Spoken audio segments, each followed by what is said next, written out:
দেখা যাচ্ছে? আচ্ছা, শুরু করতেছি আজকের ক্লাস। আজকে আমরা ইনফেকশাস ডিজিজ নিয়ে কথা বলবো, পাশাপাশি ইনফ্লুয়েঞ্জা পড়বো। আমি পড়ানোর আগে একটু ইন্ট্রোডাকশন পড়াইনি। ইনফেকশাস ডিজিজ কি? ইনফেকশাস মানে কি? ইনফেকশন মানে সংক্রমণ, ঠিক আছে? সংক্রমণ, ইনফেকশনের বাংলা হয়েছে সংক্রমণ। তাহলে ইনফেকশাস ডিজিজ হচ্ছে সংক্রামক ডিজিজ, ঠিক আছে? ইনফেকশাস ডিজিজের ডেফিনেশন সুন্দর করে দেয়া আছে, আমি পুরোটা বললাম না, আমি বাংলায় বলতেছি। ইনফেকশাস ডিজিজ মানে সংক্রামক রোগ। তাহলে সংক্রমণ কি কি দিয়ে হইতে পারে? Bacteria, virus, fungus, protozoa, helminth, এগুলো দিয়ে মূলত সংক্রমণ হইতে পারে। ব্যাকটেরিয়া মানে তো ব্যাকটেরিয়া, ভাইরাস, এই দুটো তো বোঝেনি সবাই আশা করি। এর ওরকম বাংলাও নাই। ফাঙ্গাস, ফাঙ্গাস মানে হচ্ছে ছত্রাক, ঠিক আছে? ছত্রাক। আর প্রোটোজোয়া, প্রোটোজোয়া মানে হচ্ছে পরজীবী, পরজীবী আমরা প্যারাসাইট বা প্রোটোজোয়া বলি। আর হেলমিন্থ, হেলমিন্থ মূলত বোঝায় কৃমি, ঠিক আছে? কৃমি। এইগুলা দিয়ে মূলত সংক্রমণ হইতে পারে, ঠিক আছে? Infectious disease. আর একটা টার্ম আছে কমিউনিকেবল ডিজিজ, ঠিক আছে? কমিউনিকেবল ডিজিজ মানে হচ্ছে ছোঁয়াচে যেগুলো, ঠিক আছে? ছোঁয়াচে, সকল ছোঁয়াচে রোগই সংক্রামক রোগ, কিন্তু সকল সংক্রামক রোগ কিন্তু আবার ছোঁয়াচে রোগ না, ঠিক আছে? যেগুলো আমাদের ছোঁয়াচে রোগ, এগুলো প্রত্যেকটাই ইনফেকশাস ডিজিজ, কিন্তু সব ইনফেকশাস ডিজিজ মানে এগুলো দিয়ে রোগ হইলি যে সেগুলো ছোঁয়াচে হবে এমন কিন্তু না, ঠিক আছে? সেগুলো ছোঁয়াচে নাও হইতে পারে। যেমন রিউমেটিক ফিভার আমরা বাত জ্বর বলি, ঠিক আছে? বাত জ্বর এটাও একটা অর্গানিজম, স্টাফাইলোককাস দিয়ে হয়, কিন্তু এটা কিন্তু ছোঁয়াচে না। তাই ইনফেকশাস ডিজিজ মানেই যে সব ছোঁয়াচে তেমন না, কিন্তু যেগুলো কমিউনিকেবল ডিজিজ সেগুলো প্রত্যেকটাই ছোঁয়াচে, ঠিক আছে? ছোঁয়াচে। এই জায়গায় আমি স্লাইড আপনাদের সব দিয়ে দেবো, ঠিক আছে? এটার স্ক্রিনশট রাখার না রাখলেও রাখতে পারেন, সমস্যা নেই, এমনি দিয়ে দেবো আমি। এই জায়গায় প্রত্যেকটার এক্সাম্পল দেওয়া আছে আলাদা আলাদা করে, যে আমি একটু আগে বললাম bacteria, virus, fungus, protozoa, helminth, ঠিক আছে? প্রত্যেকটার আলাদা আলাদা। ব্যাকটেরিয়ার ভিতর দেখেন এই জায়গায় অনেক কিছু লেখা, টিউবারকুলোসিস, নিউমোনিয়া, স্টেপ্টোকক্কাস, গনোরিয়া, এরকম অনেক লেখা আছে। ভাইরাসের ভিতর ভাইরাস, এইডস, ইনফ্লুয়েঞ্জা, আজকে যেটা আমরা পড়বো, আমরা ইনফ্লুয়েঞ্জা পড়াবো একটু পরই। হারপিস, হেপাটাইটিস, কমন কোল্ড, ঠিক আছে? এগুলো হচ্ছে সব ভাইরাস। ফাঙ্গাসের ভিতর যেটা, এই যে চুলকানি, ফাঙ্গাসের রোগীদের মূলত কমপ্লেন থাকে চুলকানি, ঠিক আছে? ক্যান্ডিডিয়াসিস একটা খুব কমন। টিনিয়া ইনফেকশন খুব কমন, এই যে আমাদের মাথায় খুশকি হয়, ঠিক আছে? বা দাড়িতে খুশকি হয় সাদা সাদা, এগুলো সব হইছে টিনিয়া ইনফেকশন, ঠিক আছে? টিনিয়া বা রিংওয়ার্ম ইনফেকশন। তারপর প্রোটোজোয়া, প্রোটোজোয়ার ভিতর অ্যামিবিয়াসিস আছে, ম্যালেরিয়া আছে, এগুলো সব প্রোটোজোয়া, ঠিক আছে? আর হেলমিন্থের ভিতর কৃমি, শুধু কৃমি। এই জায়গায় প্রত্যেকটা আলাদা আলাদা এক্সাম্পল আছে, এটা আপনাদের আমি দিয়ে দেবো, দেখে নিবেন। সবগুলো আমি আর বললাম না, ঠিক আছে? তাহলে ইনফেকশাস ডিজিজ কি আর কমিউনিকেবল ডিজিজ কি, আশা করি সবাই বুঝতে পারছেন। আর নন কমিউনিকেবল ডিজিজ হয়েছে যেগুলো ছোঁয়াচে না, ঠিক আছে? যেমন এই যে হার্টের সমস্যা হয়, এগুলো হচ্ছে কোনো ছোঁয়াচে না। লিভারে সমস্যা হয়, এগুলো কোনো ছোঁয়াচে না। এগুলোরে আমরা বড় টার্মে বলি নন কমিউনিকেবল ডিজিজ, ঠিক আছে? আর কমিউনিকেবল ডিজিজ এগুলো। এবার আসেন আজকের টপিক যেটা পড়াবো বলছিলাম, সবাই একটু মিউট করে রাখেন, ই করেন না, সাউন্ড এসে দিলে। আজকে আমরা যেটা পড়াবো বলছিলাম ইনফ্লুয়েঞ্জা, ঠিক আছে? ইনফ্লুয়েঞ্জা আমরা সচরাচর সাধারণত জ্বরে আক্রান্ত হই, ঠিক আছে? জ্বর ঠান্ডা লাগে, এইটার দুইটা কারণে হয়। একটা হচ্ছে ফ্লু কারণে, ফ্লু যেটা একটা নাম আমরা বলি ফ্লু, আর একটা বলি হচ্ছে কমন কোল্ড, ঠিক আছে? এই ফ্লু যেটারে বলি সেটাই হচ্ছে ইনফ্লুয়েঞ্জা। দুইটাই, কমন কোল্ড আর ফ্লু, দুইটাই খুব কাছাকাছি। দুইটাই ভাইরাস দিয়ে হয়। ইনফ্লুয়েঞ্জাও একটা ভাইরাস দিয়া, ইনফ্লুয়েঞ্জা হচ্ছে ভাইরাসের নাম, ইনফ্লুয়েঞ্জার ডাক নাম হয়েছে ফ্লু, ঠিক আছে? দুইটা কিন্তু সেম জিনিস, লিখে রাখেন। ইনফ্লুয়েঞ্জা আর ফ্লু সেম জিনিস, ঠিক আছে? আর কমন কোল্ড হইছে আবার একটু আলাদা। কমন কোল্ড হয় হইছে আরেকটা ভাইরাস, রাইনো ভাইরাস বলি আমরা, রাইনো ভাইরাস দিয়ে। আর ইনফ্লুয়েঞ্জা হয় ইনফ্লুয়েঞ্জা ভাইরাস দিয়ে। ইনফ্লুয়েঞ্জা অর প্যারা ইনফ্লুয়েঞ্জা ফ্লু হয়, ঠিক আছে? ফ্লু বা ইনফ্লুয়েঞ্জা যেই নামেই রাখেন, দুইটাই সেম। এর সিমটম কি কি, ঠিক আছে? এর সিমটম কি কি? এর সিমটম প্রথমেই থাকে জ্বর। আমরা বলি যে সাধারণত যে ঠান্ডা জ্বর হয়েছে, ঠিক আছে? ঠান্ডা জ্বর হয়েছে, এটা ফ্লুতেও হয় আবার কমন কোল্ডেও হয়। তাহলে প্রথম সিমটমই হচ্ছে জ্বর থাকে পেশেন্টের। কমন কোল্ডে, কমন কোল্ডের জ্বর থাকে লো টেম্পারেচার, ঠিক আছে? আর এই জায়গায় থাকে হাই টেম্পারেচার। লেখা আছে এই জায়গায়, দেখেন হাই ফিভার, ঠিক আছে? হাই ফিভার বলতে আমরা মূলত বুঝি টেম্পারেচারটা বেশি আছে। ফিভারের কথা যখন বলছি একটু নোট করে রেখে, ফিভার মূলত কয় প্রকারে আমরা ভাগ করি, আমরা তিন ভাগে ভাগ করি, ঠিক আছে? লো গ্রেড, মডারেট আর হাই গ্রেড, ঠিক আছে? 3 ভাগে ভাগ করি। যদি টেম্পারেচার, স্বাভাবিক তাপমাত্রা কত আমাদের? স্বাভাবিক তাপমাত্রা হইছে 98, ঠিক আছে? 98.4। জ্বর কখন বলি? যদি এটার উপরে ওঠে। সাধারণত 99, 100 থেকে আমরা জ্বর বলি। তাহলে 99 থেকে 100 এর মধ্যে থাকলে এটারে বলে লো গ্রেড, ঠিক আছে? লো গ্রেড ফিভার, কম তাপমাত্রা, ঠিক আছে? Low grade. যদি 100 এর উপরে থাকে আর 102 এর নিচে থাকে, ঠিক আছে? মানে 100 থেকে 102 এর ভিতরে, এটারে বলে মডারেট গ্রেড, ঠিক আছে? মাঝারি টেম্পারেচার। আর যদি 102 প্লাস হয়, মানে 102 এর উপরে জ্বর, সেটাকে বলে হাই গ্রেড ফিভার। ইনফ্লুয়েঞ্জা সাধারণত হাই গ্রেড ফিভার হয়, ঠিক আছে? ফ্লুতে সাধারণত হাই গ্রেড ফিভার হয়, 102 এর উপরে টেম্পারেচার থাকে, ঠিক আছে?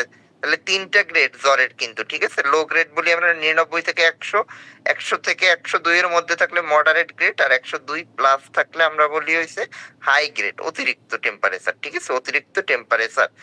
তারপরের কমপ্লেন থাকে কি? প্রথম কমপ্লেন তো বললাম জ্বর, পরের কমপ্লেনই পেশেন্টের থাকে গা ব্যথার কথা বলে, ঠিক আছে? গা ব্যথা। পেশেন্ট তত সুন্দর করে মাংসপেশি বা জয়েন্টের কথা বলে না, পেশেন্ট ডাইরেক্ট বলবে গা ব্যথা, ঠিক আছে? এটা অ্যাকচুয়ালি মাসেল একের কারণে বা জয়েন্ট একের কারণে হয়। মাসেলে পেইন, মাংসপেশিতে পেইন হয়, আর জয়েন্টে পেইন হয়, ঠিক আছে? গিরায় গিরায় ব্যথা বলে না, সেই গিরায় গিরায় ব্যথা হয়, ঠিক আছে? বা পেশেন্ট কমপ্লেন করবে গা ব্যথা করতেছে, ঠিক আছে? তারপর হইছে সিলস। সিলস মানে কি? সিলস এর সাথে অনেক সময় দেখবেন রাইগর কথাটাও লেখা থাকে, সিলস এন্ড রাইগর। এইটার মানে কি? এটার মানে হইছে কাঁপুনি দিয়ে জ্বর আসবে। পেশেন্টের জ্বর আসার আগে কাঁপুনি অনুভূত হবে। ওই যে প্রচুর পরিমাণে ঠান্ডা লাগে, আমরা বলি কি কম্বল টম্বল যা আছে গায়ে দিয়ে দিতে, এইটারে বলা হয়েছে সিলস, ঠিক আছে? চিলস, কাঁপুনি দিয়ে জ্বর আসে, মানে জ্বর আসার আগেই মূলত কাঁপুনিটা শুরু হয়। কাঁপুনি দেখলে আমরা আন্দাজ করি যে একটু পরেই জ্বর আসবে, ঠিক আছে? তাহলে এই ক্ষেত্রে হচ্ছে সিলস এন্ড রাইগর থাকে ইনফ্লুয়েঞ্জা বা ফ্লুতে। পরের কমপ্লেন রানি বা স্টাফি নোজ। রানি নোজ খুব একটা কমন না, ঠিক আছে? ইনফ্লুয়েঞ্জা যে সবসময় সর্দি হবে, রানি নোজ মানে হচ্ছে সর্দি, এটা খুব কমন না, হইতেও পারে নাও হইতে পারে, ঠিক ঠিক আছে? হবেই যে এমন না, হইতেও পারে নাও হইতে পারে। ড্রাই কফ, এটাও একদম যে হবেই তা না, হইতেও পারে নাও হইতে পারে, ঠিক আছে? ড্রাই কফ মানে হচ্ছে শুষ্ক কাশি। শুষ্ক কাশি, কাশি সাধারণত 2 প্রকার আমরা বলি, একটা ড্রাই কফ যেটা কোনো কফ ওঠে না, ঠিক আছে? শুষ্ক কাশি বলি। আর একটা হচ্ছে প্রোডাক্টিভ কফ হয়, যেটা কফ উঠে, ঠিক আছে? কাশির সাথে কফ উঠে, এই ক্ষেত্রে ড্রাই কফ হবে। এই ক্ষেত্রে হইলেও কখনো প্রোডাক্টিভ কফ হবে না, হবে সবসময় ড্রাই কফ, শুষ্ক কাশি। তারপর ফেটিক বা টায়ার্ডনেস। টায়ার্ডনেস বা ফেটিক মানে অবসাদ বা ক্লান্ত ভাব, ঠিক আছে? অবসাদ বা ক্লান্ত ভাব এটা। তারপর ডায়রিয়া। ডায়রিয়া হইতেও পারে নাও হইতে পারে। ডায়রিয়া হচ্ছে সবসময় হবে এমন না, ডায়রিয়া হইতেও পারে নাও হইতে পারে। বমিটিং, এটা সাধারণত হয় বমি। বমিটিং মানে বমি, ঠিক আছে? বমি এটা হচ্ছে সবসময় হবেই তা না, হইতেও পারে নাও হইতে পারে। এগুলো খুব যে একদম হবেই জ্বর হইলে বমি হবে এমন না। নাউসিয়া, বমি বমি ভাব, এটা মোটামুটি সবাই এইসব পেশেন্ট বমি বমি ভাবের কথা বলবে। শর্ট থট, এটা একটা ইম্পর্টেন্ট পয়েন্ট। শর্ট থট কিন্তু এইসব পেশেন্টের হয় সাধারণত, ঠিক আছে? শর্ট থট মানে গলা ব্যথা, ঠিক আছে? গলা ব্যথা, পেশেন্ট বলবে গলা খুসখুস করে, ওই যে কাশির কথা বললাম প্লাস ব্যথা হবে, ঠিক আছে? গলা ব্যথা বা ঠান্ডা পানি যখন খাবে পেশেন্টের গলা ব্যথার কমপ্লেন বলতে পারে। আর হেডেক, মাথা ব্যথা, এটা হয় সাধারণত, মাথা ব্যথাও হয়। তাহলে ইনফ্লুয়েঞ্জার সিমটম হয়েছে মূলত এগুলো। এর ভিতর সব থেকে কমন হয়েছে হাই ফিভার আর সিলস এন্ড রাইগর, এই দুইটাই সব থেকে কমন। আর জয়েন্টে ব্যথা, যে এই যে মাংসপেশিতে ব্যথা বা জয়েন্টে ব্যথা, এটাও কমন, ঠিক আছে? প্রত্যেকটা ভাইরাসের জ্বরেরই কিন্তু মোটামুটি সেম কমপ্লেন। ডেঙ্গু বললেন, সবগুলোই সেম কমপ্লেন। এই যে এখন নতুন একটা ভাইরাস আসছে মেটা ভাইরাস, ঠিক আছে? মেটা নিউমো ভাইরাস, HMPVA, এটাও কিন্তু মোটামুটি এইরকমই কমপ্লেন, ঠিক আছে? প্রত্যেকটা ভাইরাসের সংক্রমণ মোটামুটি সেম প্রকারেরই কমপ্লেন থাকে। আচ্ছা, এর সাথে কমন কোল্ড, আমি যে বললাম যে ফ্লু একটা, কমন কোল্ড একটা, একটু পার্থক্য আছে, আমি একসাথে এটাও বলে যাচ্ছি, দুইটাই একবারে পড়া হয়ে যাবে। কমন কোল্ড আর ফ্লু, এই জায়গায় একটা পার্থক্য দেয়া আছে, দেখেন যে কমন কোল্ড কি আর ফ্লু কি, কোনটায় কি বেশি থাকে সাধারণত। এই পার্থক্যের ভিতর দেখতে পাচ্ছেন, প্রথমে হচ্ছে সিমটম অফ অনসেট, মানে কতদিন বই আসছে, হঠাৎ করে আসতেছে নাকি অনেক দিন আস্তে আস্তে আস্তে আস্তে আসতেছে। কমন কোল্ডে সাধারণত হচ্ছে আস্তে আস্তে হয়, গ্রাজুয়াল অনসেট হয়। আর ফ্লুতে অ্যাব্রাপ্ট অনসেট হয়, মানে হঠাৎ করে পেশেন্টের জ্বর আসে, ঠিক আছে? কমন কোল্ডে হঠাৎ করে ওরকম আসে না, দেখা যায় আস্তে আস্তে টেম্পারেচার বাড়ে, যে হঠাৎ করে একদম 102 জ্বর এরকম সাধারণত কমন কোল্ডে হয় না, ঠিক আছে? তারপর আসেন, তারপর ফিভারের কথা বলছে যে রেয়ার ইউজুয়াল। ফিভার রেয়ার বলতে কমন কোল্ডে টেম্পারেচার থাকে লো গ্রেড আপনার, ঠিক আছে? 99 বা 100 এর উপর কমন কোল্ডে আমরা যেটা ঠান্ডা জ্বর বলি, ঠিক আছে? কমন কোল্ড মানে হচ্ছে ঠান্ডা জ্বর। এই যেমন শীতকালে এখন অনেকের ঠান্ডা জ্বর হয়, এটা হচ্ছে কমন কোল্ড, ঠিক আছে, কমন কোল্ড। এই ক্ষেত্রে জ্বর থাকে 99, 100, এর বেশি সাধারণত হয় না। কিন্তু ফ্লুতে জ্বর থাকে বেশি টেম্পারেচার, আমি আগেই বললাম 102+ টেম্পারেচার হয়ে যায়, ঠিক আছে। তারপর হচ্ছে এক, এক মানে কি? এক মানে হচ্ছে ব্যথা। এই যেই জায়গায় এক দেখবেন, বডি এক মানে গা ব্যথা, আই এক মানে চোখ ব্যথা, ইয়ার এক মানে কান ব্যথা, ঠিক আছে। যেই জায়গায় এক দেখবেন, এক মানে হচ্ছে ব্যথা, একের আগে যেটা থাকবে সেই ব্যথার কথা বলতেছি। হেডেক মানে মাথা ব্যথা, ঠিক আছে।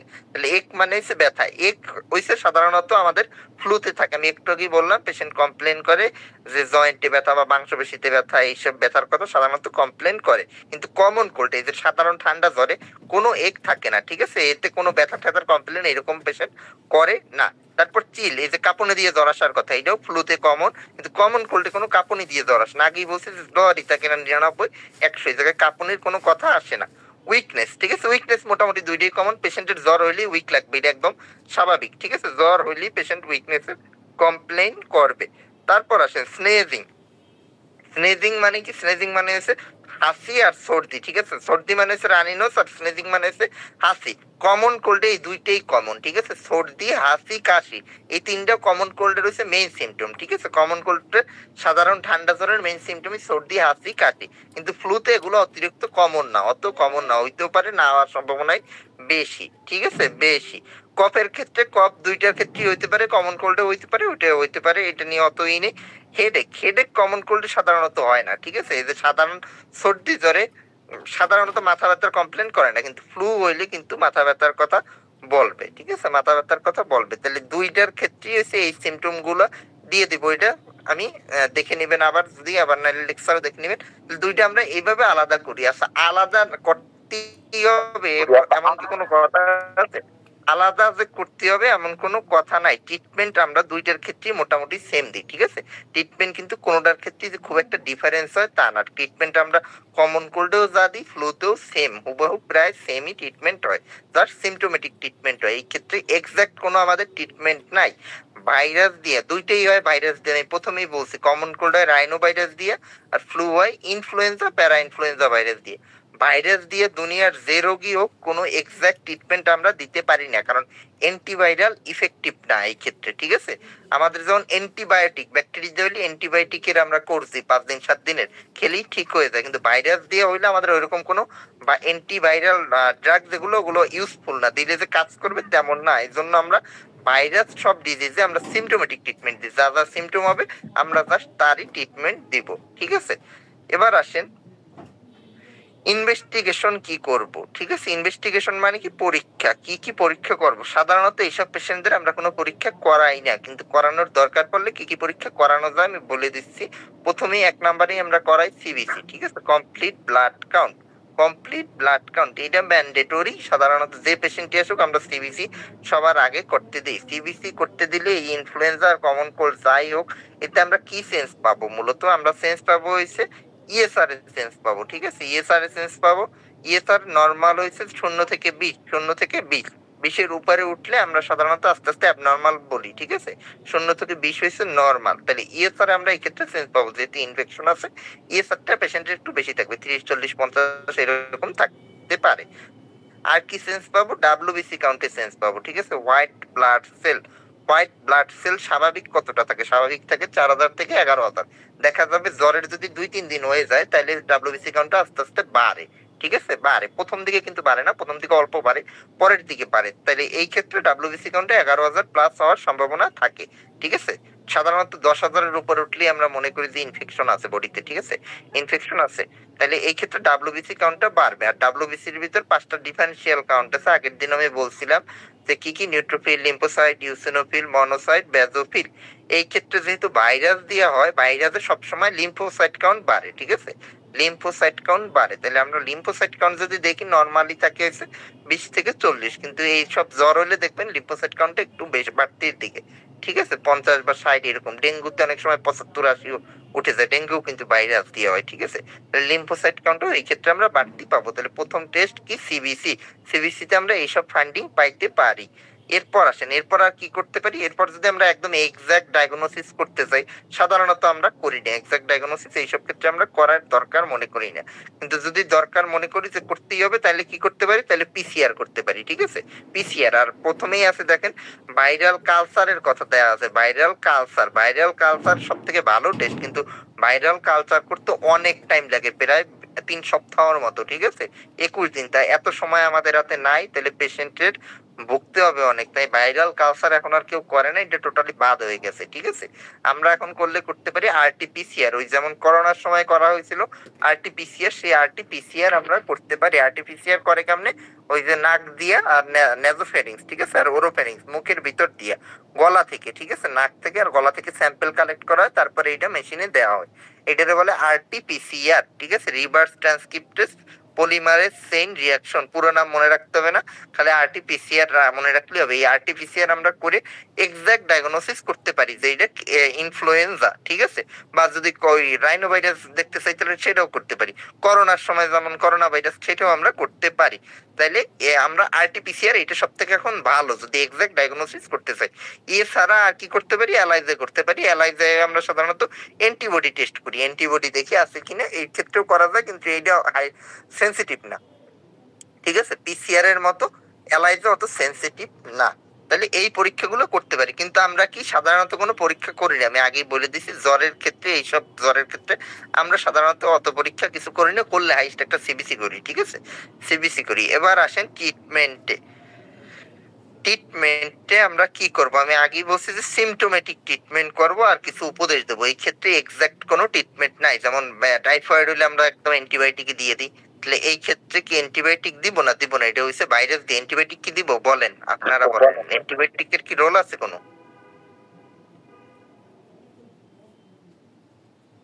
ভাইরাস দিয়া হইলে অ্যান্টিবায়োটিকের কি কোনো রোল আছে? রোল নাই, ঠিক আছে? অ্যান্টিবায়োটিকের কোনো রোল নাই। ভাইরাস দিয়ে, এই যে জ্বর হইলে অ্যান্টিবায়োটিক দেওয়া হয় সব জ্বরে, কিন্তু অ্যান্টিবায়োটিক লাগে না। ভাইরাস দিয়ে কোনো জ্বর হলে অ্যান্টিবায়োটিকের কোনো দরকার নাই, ঠিক আছে? আমরা সব সময় বলি জ্বর হওয়ার 3 দিন পর্যন্ত ওয়েট করতে, 3 দিনের মধ্যে কমে গেলে তো ভালো, নাইলে আমরা অ্যান্টিবায়োটিক খাইতে বলি। সাধারণত যেসব ভাইরাস দিয়ে জ্বর হয়, ঠিক আছে, এগুলো সাধারণত 3 দিনের ভিতরে ঠিক হয়ে যায়। সাধারণত যে ফ্লু বললাম একটু, যেটা ইনফ্লুয়েঞ্জা, ফ্লু বা কমন কোল্ড, এগুলো সব 3 দিনের ভিতর পর আস্তে আস্তে এমনি ইমপ্রুভমেন্টের দিকে চলে যায়। এই জন্য আমরা সবসময় বলি জ্বরের প্রথম 3 দিনে আমরা কোনো অ্যান্টিবায়োটিক দিই না। যদি 3 দিনে না কমে, এরপর আমরা অ্যান্টিবায়োটিকে শুরু করতে বলি, ঠিক আছে? ভাইরাল কোনো ফিভার, এই সব যে দুইটা পড়াইলাম, এতে অ্যান্টিবায়োটিকের কোনো রোল নাই, ঠিক আছে? কোনো রোল নাই, তাই অ্যান্টিবায়োটিক দেওয়ার কোনো দরকার নাই। এই ক্ষেত্রে ট্রিটমেন্ট কি করবেন? যেহেতু পেশেন্টের ব্যথার কমপ্লেন থাকে প্লাস জ্বর থাকে, ঠিক আছে, এই দুইটা কমপ্লেনে মারাত্মক ইনফ্লুয়েঞ্জার ক্ষেত্রে, তাহলে আমরা কি করব? আমরা হচ্ছে নাপা দিব জাস্ট, ঠিক আছে? প্যারাসিটামল। আচ্ছা, ড্রাগের নাম থাকে অনেকগুলো, এই যে প্যারাসিটামল বা নাপা বললাম, প্যারাসিটামল হচ্ছে জেনেরিক নাম, ঠিক আছে? জেনেরিক নাম। সব কোম্পানিরই প্যারাসিটামল আছে, কিন্তু এক এক কোম্পানি এক এক নামে বাজারে ছাড়ে, ঠিক আছে? এটারে বলে ব্র্যান্ড নেম, ঠিক আছে? Brand name. যেমন নাপা একটা ব্র্যান্ড নেম, এর জেনেরিক প্যারাসিটামল। এইস ব্র্যান্ড নেম, এরও জেনেরিক প্যারাসিটামল। রিসেট, এরও জেনেরিক প্যারাসিটামল। এক এক কোম্পানি এক একটা বাজারে ছাড়ে, ঠিক আছে? তাহলে এই ক্ষেত্রে আমাদের মেইন ট্রিটমেন্ট জ্বর কমানোর জন্য, ব্যথা কমানোর জন্য প্যারাসিটামল বা নাপা। নাপা কতক্ষণ পর পর দিবেন? জ্বরের জন্য নাপা 4 ঘন্টা পর পরই দেওয়া যায়। আমরা সাধারণত প্রেসক্রিপশনে 1+1+1 লিখে দিই, কিন্তু এটা এইভাবে না লিখে আমরা লিখতে পারি যে জ্বর থাকলে 4 ঘন্টা পর পর পেশেন্ট নাপা খাইতে পারবে, ঠিক আছে? হাই ফিভারের ক্ষেত্রে সবসময় আমরা তাই বলি, জ্বর না কমলে 4 ঘন্টা পর রিপিট করা যায়, ঠিক আছে? রিপিট করা যায়। তাহলে এই ক্ষেত্রে পেশেন্টের বলতে হবে যে জ্বর না কমলে 4 ঘন্টা পর পর খাবে, আর জ্বর না থাকলে নাপা খাওয়ার দরকার নাই, ঠিক আছে? জ্বর যদি না থাকে নাপা খাওয়ার কোনো দরকার নাই। আর যদি ব্যথার জন্য নাপা দেন, তাহলে সেই ক্ষেত্রে আমরা 3 বেলা 3টে খাইতে বলি, ঠিক আছে? 3 বেলা 3টে। কিন্তু জ্বরের জন্য আমরা খাইতে বলি হাইয়েস্ট একদিনে 6 বার খাওয়া যায়, 4 ঘন্টা পর পর খাওয়া যায়, ঠিক আছে? 4 ঘন্টা পর পর খাওয়া যায়। আর নাপা এই ক্ষেত্রে কোনটা দিবেন? আচ্ছা, নাপা নিয়ে একটু পরে আমি আলোচনা আবার করবো, ওই সময় বলতেছি। তাহলে এই ক্ষেত্রে আমরা ডোজ দিব কি? ট্যাবলেট নাপা দিব। নাপা 4 ঘন্টা পর পর খাবে জ্বর থাকলে। প্রথমে অবশ্যই ট্যাবলেট দিয়ে শুরু করব। যদি 102+ জ্বর হয়, তাহলে আমরা সাপোজিটরি নিতে বলতে পারি। সাপোজিটরির ক্ষেত্রে সেম কথা, 4 ঘন্টা পর পর নেওয়া যায়, ঠিক আছে? নেওয়া যায় যদি দরকার হয় তখন, দরকার না থাকলে নেওয়ার দরকার নাই। আর সাপোজিটরির ক্ষেত্রে অবশ্যই পেশেন্টকে বলে দিতে হবে টেম্পারেচার 102+ থাকলেই সাপোজিটরি নেবে, এর কম থাকলে সাপোজিটরির কোনো দরকার নাই। আর সাপোজিটরি নেওয়ার পরে যদি ভালো কাজ না হয় তাহলে সেক্ষেত্রে আমরা আইবি ইনজেকশন, ঠিক আছে, নাপার ইনজেকশন পাওয়া যায়, আমরা ইনজেকশন দিতে পারি, ঠিক আছে। সেই ক্ষেত্রে আমরা নাপার ইনজেকশন পাওয়া যায় 1 গ্রামের, সেই ইনজেকশন আমরা দিয়ে দিই, ঠিক আছে, স্যালাইনের মতো আর কি, ওইটা 15 থেকে 20 মিনিটে পুশ করে দিতে বলি, স্যালাইনের মতো ড্রপে চলে যায়, ঠিক আছে। তাহলে নাপা গেল, আমরা ব্যথার জন্য এই নাপা দিলাম। এরপর আর কি কমপ্লেন ছিল, সব ব্যথা আর জ্বরে নাপা যাবে। এবার যদি সর্দি থাকে তাহলে আমরা কি করব, সর্দির জন্য একটা অ্যান্টিহিস্টামিন প্লাস একটা নেজাল ড্রপ দিতে পারি, ঠিক আছে। যদি অ্যান্টিহিস্টামিন দেন, অ্যান্টিহিস্টামিন বিভিন্ন অ্যান্টিহিস্টামিন আছে, যেটা ভাল লাগে দিবেন, যেমন রুপাটাডিনের রূপা আছে, ডেজলর আছে, ফেক্সো আছে, ঠিক আছে। এগুলো একটু বেশি চলে। আগে হিস্টাসিন চলতো খুব, হিস্টাসিন দিলে পেশেন্ট আবার ঘুমাবে একটু বেশি, ঠিক আছে। এজন্য আমরা হিস্টাসিন অ্যাভয়েড করতে বলি। যারা কাজ করে সারাদিন বা এই গাড়ি ঠাড়ি চালায় এদের ক্ষেত্রে হিস্টাসিন দিলে দেখা যাবে পেশেন্ট ঘুমাই যাইতে চাইবে, ঘুমাইলে আবার ঝামেলা। এই জন্য আমরা এদের ক্ষেত্রে হিস্টাসিন এখন অ্যাভয়েড করি। এখন হিস্টাসিন কম দেয় তুলনামূলক, আগে খুব দিতে। এখন আমরা বর্তমানে রূপা, ডেজলোর, ফেক্সো এগুলো বেশি দেই, ঠিক আছে। বা অ্যালাট্রল জাতীয়, অ্যালাট্রল, অ্যালসেট, অ্যালাট্রলেও ঘুম হয় যদিও, অ্যালসেট এগুলো আমরা দিতে পারি। যে কোনো অ্যান্টিহিস্টামিন একটা দিবেন 1 বেলা শুধু, ঠিক আছে। সবগুলোর ডোজই 1 বেলা রাতে দিতে দিতে পারেন, রাতে দেয়াটাই ভালো, ঠিক আছে। অ্যান্টিহিস্টামিন পাশাপাশি কি বললাম, একটা নেজাল ড্রপ দেই আমরা, ঠিক আছে। সর্দির জন্য নেজাল ড্রপ দেই। এই ক্ষেত্রে কি অক্সিমেটাজোলিনের যে কোনোটাই দিতে পারেন, ঠিক আছে, যে কোনোটাই দিতে পারেন অক্সিমেটাজোলিনের।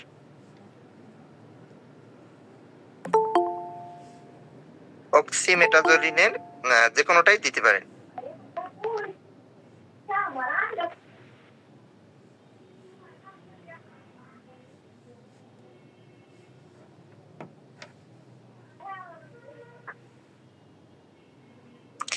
অক্সিমেটাজোলিনের যে কোনোটা দিতে পারেন। অ্যান্টাজল নামে পাওয়া যায়, আফরিন নামে পাওয়া যায়, এগুলোর যে কোনো একটা নেজাল ড্রপ দিয়ে দিলি হবে সাধারণত, ঠিক আছে, হবে। এ বাদে আর কি দিতে পারেন, আর কাশি যদি থাকে পেশেন্টের, কাশি যদি থাকে সেক্ষেত্রে কাশির ওষুধ দিবেন। যেহেতু আমি বললাম ড্রাইকপ, ড্রাইকপের ক্ষেত্রে বিটামিরেট যেটা বিউকপ জাতীয়, ঠিক আছে, বিউকপ জাতীয় আমরা বিউকপ দিতে পারি সেই ক্ষেত্রে, ঠিক আছে, বিউকপ দিতে পারি। তাইলে কাশির কমপ্লেনও পেশেন্টের সেরে যাবে। সাধারণত এই ওষুধগুলোই দেওয়া হয়। এর পাশাপাশি মুখে রুচির জন্য জিঙ্ক দেয়া যেতে পারে, ঠিক আছে, জিঙ্ক দেয়া যেতে পারে, আমরা জিঙ্ক দিতে পারি। জিঙ্ক দিলে 2 বেলা দিব, ঠিক আছে, 2 বেলা, সকাল আর রাতে।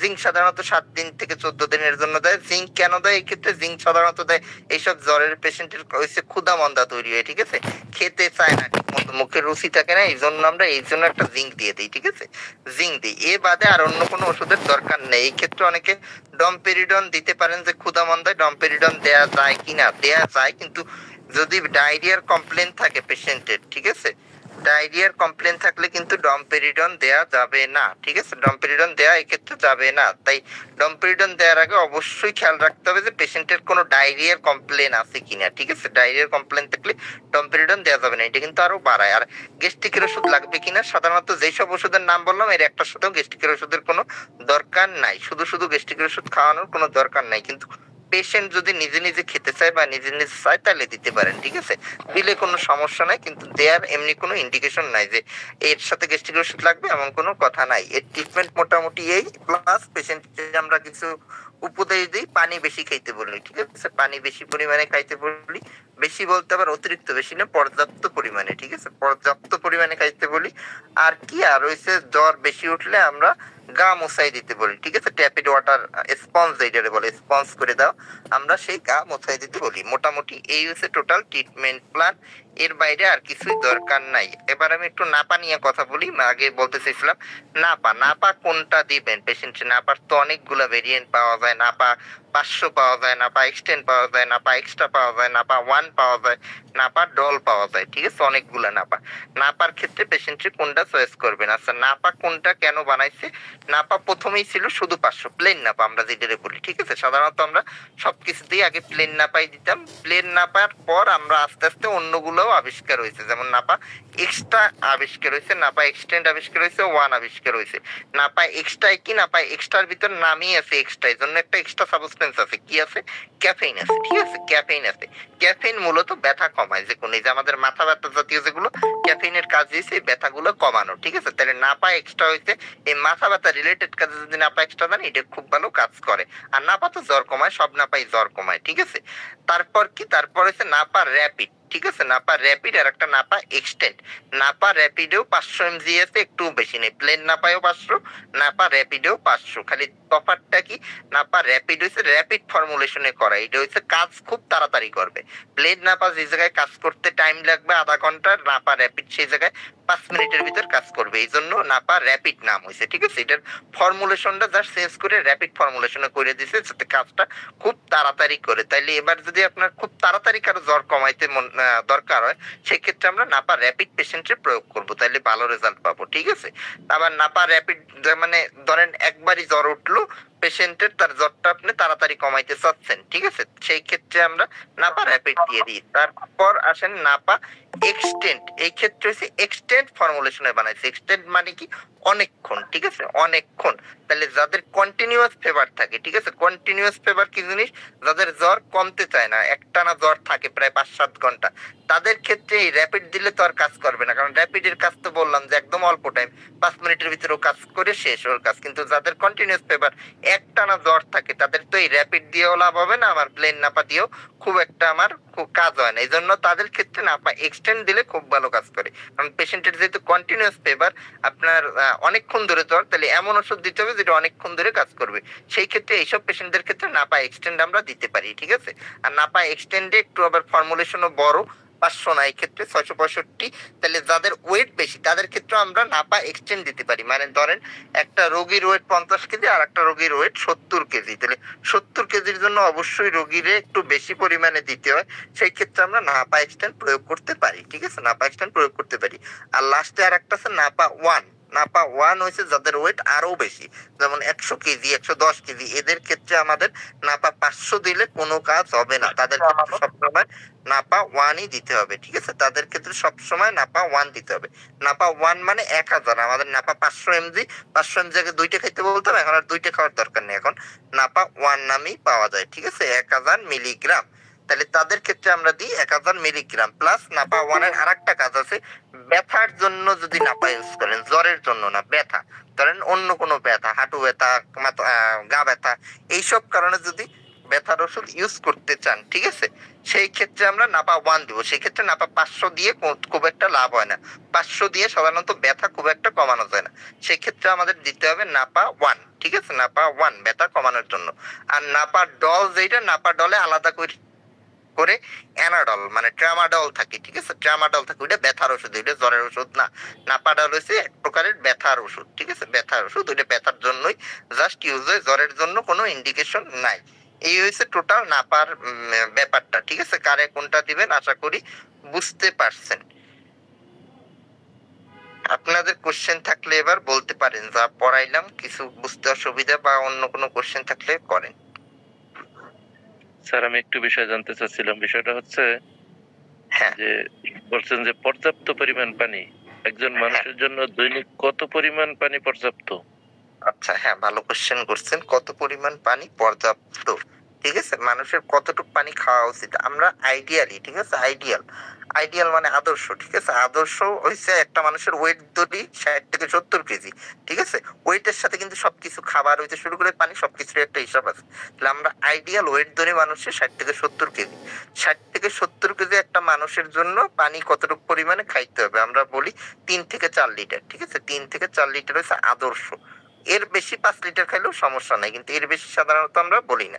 3 থেকে 4 লিটার হচ্ছে 60 থেকে 70 কেজি একটা মানুষের জন্য আদর্শ। ঠিক আছে, এবার ওয়েট যত বাড়বে তার লিটারও তত বাড়বে। এবার যদি ওয়েট 100 কেজি হয়, তার জন্য অবশ্যই আদর্শ হবে 5 থেকে 6 লিটার। আবার ওয়েট যদি কম হয়, তাহলে সে আবার 500 ml কম খাইলেও কোনো সমস্যা নাই।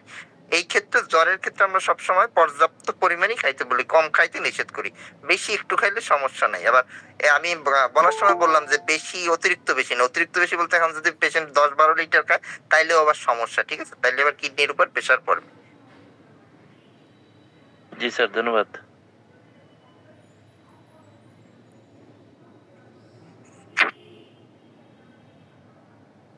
আচ্ছা। আচ্ছা আর একটু টপিকস বলি এর সাথে এই রিলেটেড। নাপার ক্ষেত্রে আমি সব বড়গুলার ডোজ বললাম, মানে অ্যাডাল্টদের ক্ষেত্রে ডোজ বললাম, বাচ্চাদের ক্ষেত্রে ডোজ কিভাবে বের করবেন এটাও একটু শিখে রাখেন, সবাই খাতায় লিখে রাখেন। যারা পুরনো তারা হয়তো জানেন, যারা নতুন তারা জানেন না, তারা লিখে রাখেন। বাচ্চাদের ক্ষেত্রে নাপা কতটুকু প্রয়োগ করবেন, এটা কিভাবে বের করবেন। এই ক্ষেত্রে লাগবে হচ্ছে বাচ্চার ওয়েট, ঠিক আছে? বাচ্চার ওয়েট ভাগ করতে হবে, বাচ্চার ওয়েট যেটা সেটারে 8 দিয়ে ভাগ করলেই যেটা হবে তত চামচ খাওয়াইতে হবে, ঠিক আছে? ধরেন সাপোজ বাচ্চার ওয়েট হয়েছে 8 কেজি, তাহলে তারে আমরা 8 দিয়ে ভাগ করব। 8 দিয়ে ভাগ করলে হয় কত? 8 ভাগ 8 1, তাহলে বাচ্চারে খাওয়াইতে আমার 1 চামচ। বাচ্চাদের ক্ষেত্রে তো অবশ্যই সিরাপ দিবেন, তাদের ক্ষেত্রে কোনো ট্যাবলেট নাই, সিরাপ বা ড্রপ, ঠিক আছে? ড্রপ। ড্রপের হিসাব আবার আলাদা, এটা বলছি হচ্ছে আপনার যদি সিরাপ খাওয়ান, সিরাপের হিসাব কি 8 দিয়ে ভাগ দিতে হবে, সেটা যত ওয়েট হোক। যদি 4 কেজি ওটায় 8 দিয়ে ভাগ দিবেন মানে হাফ চামচ, ঠিক আছে? হাফ চামচ যেটাই হবে তার হয়েছে ভাগ দিতে হবে 8 দিয়ে, যেটা বের হবে তত চামচ খাওয়াবেন, ঠিক আছে? আর ড্রপের হিসাব কি? ড্রপের ক্ষেত্রে আমরা বলি সাধারণত ড্রপের ক্ষেত্রে আপনি এই হিসাব করেও আগাইতে পারবেন, ঠিক আছে? আমি বললাম কি চামচের হিসাব বলছি। 1 চামচে সাধারণত হয় 120 মিলিগ্রাম, ঠিক আছে? 1 চামচে 120 মিলিগ্রাম, 120 মিলিগ্রাম। এবার যদি ড্রপে খাওয়ান, ড্রপের একটা রাফ হিসাব হয়েছে 3 মাস পর্যন্ত, বাচ্চার বয়সে 3 মাস পর্যন্ত আমরা বলি হয়েছে আপনার 0.5 ml খাওয়াতে, ঠিক আছে? 1 ml হয়েছে 80 মিলিগ্রাম। ড্রপের যে সলিউশন সেটা হয়েছে নাপার ক্ষেত্রে 1 ml 80 মিলিগ্রাম, আমরা খাওয়াইতে বলি 0.5 ml, ঠিক আছে? 0.5 ml, 0.5 ml, ঠিক আছে? 0.5 ml, 0.5 ml মানে 10 ড্রপ, ঠিক আছে? 0.5 ml মানে কিন্তু 10 ড্রপ। ml আর ড্রপের হিসাব কিন্তু একটু আলাদা, এটা গোলাবেন না কখনো। ওই যে সিরাপের সাথে যে ড্রপার দেয়া থাকে, ড্রপারে দেয়া থাকে দাগ কাটা থাকে ml এ, ঠিক আছে? ml এ হইছে 0.5 ml, 0.5 ml মানে 10 ড্রপ। আপনি 10টা চাপ দিলে 0.5 ml বের হবে, ঠিক আছে? আর যদি দেখে খাওয়ান, ডাইরেক্ট সাইডে ধরে খাওয়ান, তাহলে তো কোনো অসুবিধাই নেই। যার দেখবেন 0.5 ml, তাহলে 3 মাস পর্যন্ত আমরা রাফলি বলি 0.5 ml। আর এর বড় বাচ্চাদের একদম 2 বছর পর্যন্ত বলি 1 ml খাওয়াতে, মানে পুরো ড্রপ, ঠিক আছে? একটা ড্রপ তো 1 ml এরই থাকে টোটাল, না 0.5 আর হচ্ছে 1, তাহলে 1 ml খাওয়াইতে বলি 3 মাসের বড় বাচ্চাদের। এটা কিন্তু শুধু নাপার জন্য, প্যারাসিটামলের জন্য, অন্য কিছুর জন্য না। আর যদি এমনি ওয়েট হিসাবে বের করতে চান, সিরাপ খাওয়ান, তাহলে তো বললামই 8 দিয়ে জাস্ট ভাগ দিবেন। 8 দিয়ে ভাগ দিলে যেটা বের হবে, যত চামচ বের হবে তত চামচ বাচ্চারে খাওয়াবেন, ঠিক আছে?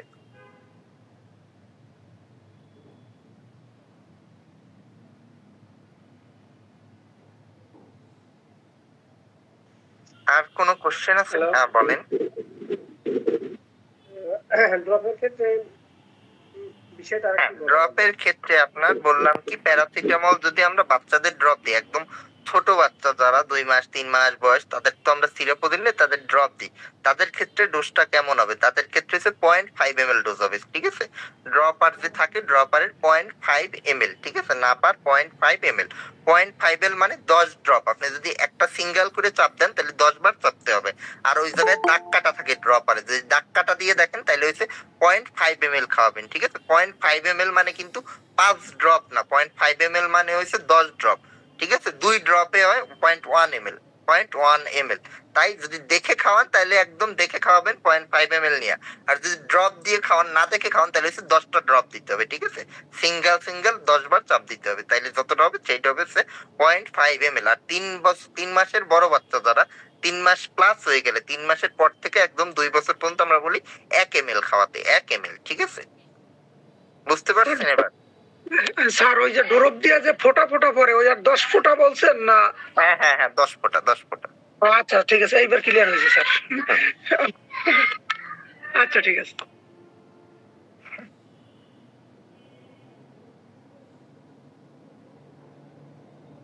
কোনো কোশ্চেন আছে আর? স্যার আমার একটা প্রশ্ন ছিল। কোশ্চেন আছে স্যার, আছে বলতে স্যার ওই আমাদেরকে যদি বিগত একজন মামুনুর বলেন, একজন বলেন। ওই যে স্যার আপনি বলছিলেন যে বয়স ভেদে যে ডোজের কথাটা বলছিলেন স্যার বাচ্চাদের বিশেষ করে, ওইটা যদি স্যার আপনি আমরা যারা অনলাইনে ক্লাস করতে যাই, যদি আপনি স্যার মানে গ্রুপে দিয়ে দিতেন, তাহলে আমরা হয়তো সহজে এটা আরো দিয়ে দেবো, সব দিয়ে দেবো, এগুলো বলতে হবে না, দিয়ে দেবো স্যার। গ্রুপে দিয়ে দিলে সবচেয়ে ভালো হবে স্যার। হ্যাঁ দিয়ে দেবো। থ্যাংক ইউ স্যার, আসসালামু আলাইকুম। স্যার আমার একটা প্রশ্ন ছিল, সেটা হলো স্যার আমাদের তো পরীক্ষা আগামী মাসের 7 তারিখে, তো এটার একটা সাজেশন দেওয়ার কথা ছিল স্যার। হ্যাঁ ওইটা দিয়ে দেবো, ওইটার উপর ক্লাসও নেবো, সমস্যা নাই। ঠিক আছে 7 তারিখ তো, তার আগে পরীক্ষার আগের সপ্তাহে ক্লাস নিয়ে দিব আর সাজেশনও দিয়ে দেবো, সমস্যা নেই। এক সপ্তাহ আগে আর কি করা হয়। স্যার হ্যাঁ বলেন। বলছি যে আমাদের পরীক্ষার যে 1 ঘন্টার 60 মার্কের হবে, তাছাড়া আরো যে প্রতিবেদন লিখতে হয়, প্রতিবেদন কিভাবে লিখবো যদি একটা বা দুইটা শিখাই? আচ্ছা ওইগুলো নিয়ে আলোচনা করে দেবো আমি ক্লাসে, সমস্যা নাই। পরীক্ষার আগে ক্লাসে আলোচনা। ক্লাস কবে হবে স্যার? ক্লাস প্রতি শনিবার হয়, প্রতি শনিবার হয়, প্রতি শনিবার 9টায়। শনিবার হবে। জি আগামী ক্লাসে পরীক্ষার আগে তো স্যার আমরা শনিবার পাইতেছি আর একটা। আচ্ছা না, আপনাদের পরীক্ষার আগে ওইটা শনিবারই হবে এমন না, পরীক্ষার আগে স্পেশালি নেওয়া হয় ক্লাস। ঠিক আছে ওইটা নিয়ে নেওয়া হবে, ওইটা সমস্যা নেই। পরীক্ষার আগে আপনাদের ডেট দিয়ে নিয়ে নেওয়া হয়।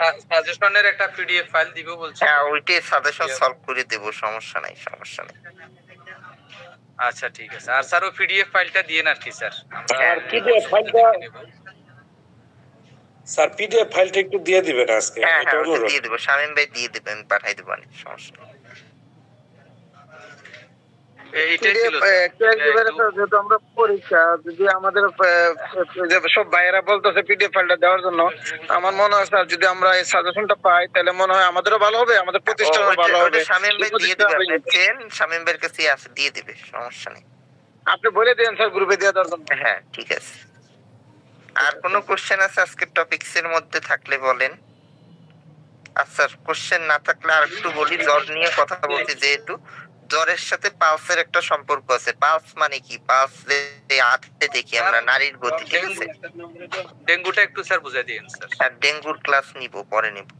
আচ্ছা না, পালসের ক্ষেত্রে বললাম যে পালস, আমরা জ্বরের সাথে পালসের একটা সম্পর্ক আছে। পালস আমাদের নরমাল হয়েছে 60 থেকে 100। ঠিক আছে 60 থেকে 100। এবার যদি পেশেন্টের জ্বর হয়, ঠিক আছে জ্বরের কমপ্লেন থাকে, প্রতি ডিগ্রি জ্বরের জন্য 5-10 করে অটোমেটিক বাড়ে। ঠিক আছে এটা নরমাল। তাহলে যদি জ্বরের পেশেন্ট পান আপনার নরমালি 102 ডিগ্রি জ্বরের, তার পালস দেখলে দেখবেন তার পালস 120, 130 এইরকম। তাহলে এইটা নিয়ে ভয়ের কিছু নাই। অনেকে পালস বেশি দেখলে মনে করে যে হার্টে সমস্যা বা কোনো কিছু হয়েছে, কিন্তু এটা কিছু না, এটা নরমাল। জ্বর যদি যত বেশি হবে পালস ততই বেশি হবে। প্রত্যেক 1 ডিগ্রি টেম্পারেচার বাড়ার জন্য আপনার পালস 10 করে বাড়বে। ঠিক আছে তাহলে আমাদের নরমাল টেম্পারেচার 98, তখন আমাদের পালস থাকে 80 বা 90। তাহলে যদি জ্বর 102 এর পালস হয়ে যাবে 120, 130 এরকম। তাহলে এই ক্ষেত্রে ভয়ের কিছু নাই, পেশেন্টে বলতে হবে যে জ্বর কমে গেলে পালসও নরমাল হয়ে যাবে। ঠিক আছে স্যার আমার একটা প্রশ্ন ছিল। হ্যাঁ বলেন। বাচ্চাদের নরমালি বাচ্চাদের নাপার যে ডোজ গুলা দেওয়া হয় 6 ঘন্টা পর পর, এখন আপনার একটা পেশেন্টের আপনার 6 ঘন্টা হওয়ার আগে জ্বর চলে আসছে, সেক্ষেত্রে যদি আমি সাপোজিটরি দিই, সাপোজিটরি মেয়াদ কত পর আর একটা দেওয়া যাবে? আচ্ছা হ্যাঁ ভালো কোশ্চেন করছেন। যে কোনো ওষুধ নাপার ক্ষেত্রে, জ্বরের ক্ষেত্রে, ঠিক আছে নাপার যে কোনো ফর্মেই দেন 4 ঘন্টা পর পরই রিপিট করতে পারবেন। 6 ঘন্টা না, 4 ঘন্টা। আপনি যদি সাপোজিটরি দেন, সাপোজিটরি দেওয়ার 4 ঘন্টা পর আপনি আবার দিতে পারবেন, সেটা সাপোজিটরি হোক, ট্যাবলেট হোক, ইনজেকশন হোক। ঠিক আছে বা ট্যাবলেট খাওয়াইছেন, এরপর আপনি সাপোজিটরি যে 4 ঘন্টা পর দিবেন। ঠিক আছে এর মধ্যে না দেওয়া ভালো। 4 ঘন্টা পর পর আপনি রিপিট করতে পারবেন যে কোনো ফর্মে, ট্যাবলেট হোক, সাপোজিটরি হোক, ইনজেকশন হোক।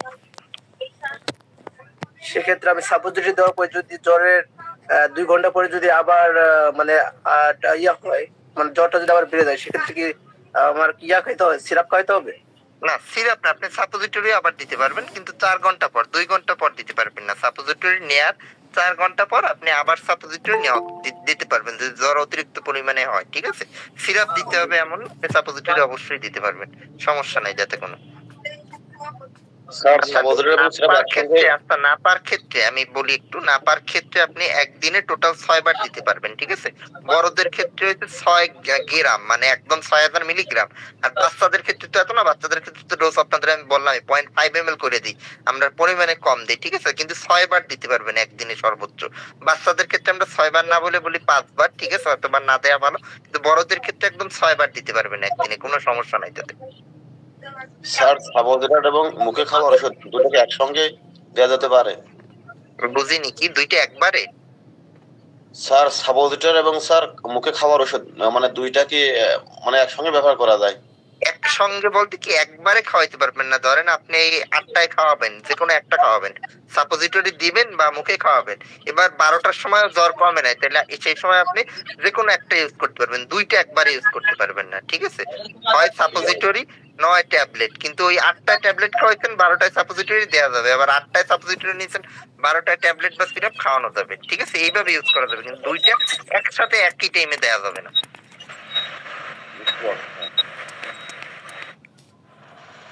স্যার ওই শিশুদের যে বলছেন স্যার, আমি আবার বলছি ভুলে যায় না, আমাদের এটা কিছু বলে গ্রুপে দিয়ে দেন যে বয়স ভেদে ডোজের পরিমাণ। হ্যাঁ হ্যাঁ ঠিক আছে, গ্রুপে দিয়ে দেন স্যার, ভুলে যায় না। আসসালামু আলাইকুম।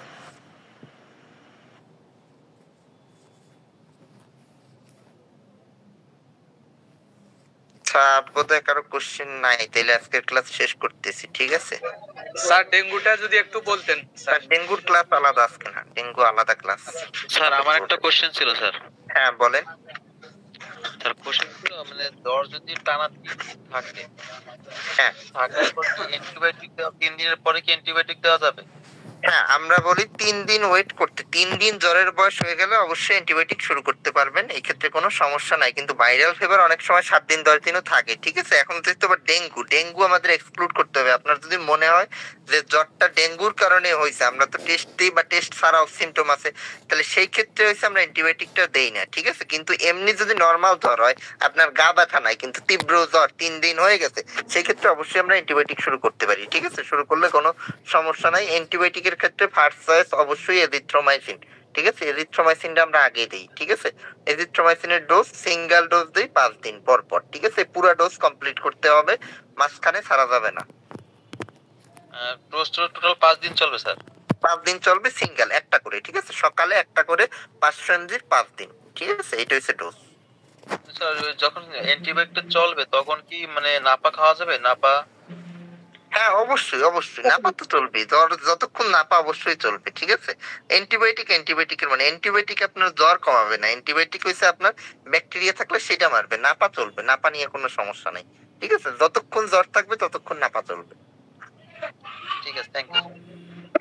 আর বাচ্চাদের ক্ষেত্রে দেখা যায় আমি অ্যান্টিবায়োটিক দেখা যায় দিলাম, দেওয়ার পরে যদি মনে করেন অ্যান্টিবায়োটিকে না কমে, সেক্ষেত্রে কি ওই যে ইনজেকশন ব্যবহার করা যাবে? আচ্ছা,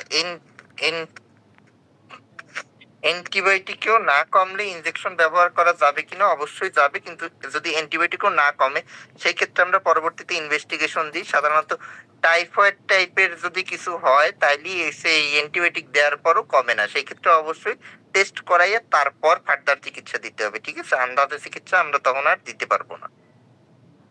আচ্ছা ঠিক আছে।